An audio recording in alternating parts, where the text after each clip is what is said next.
দর্শক বন্ধু আসসালামু আলাইকুম।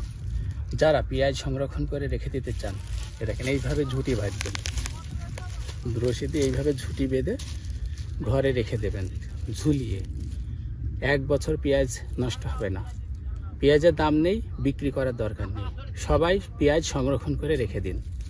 দেখুন এইভাবে আমরা পেঁয়াজ সংরক্ষণ করে রেখে দিই। দেখুন এইভাবে পেঁয়াজ আপনারা সংরক্ষণ করে রাখুন, বিক্রি করার দরকার নেই। এই পেঁয়াজগুলো আমরা সংরক্ষণ করে রেখে আগামী বছর পেঁয়াজের ফুল চাষ করব। দেখুন, ভালো থাকবেন। আল্লাহ হাফেজ।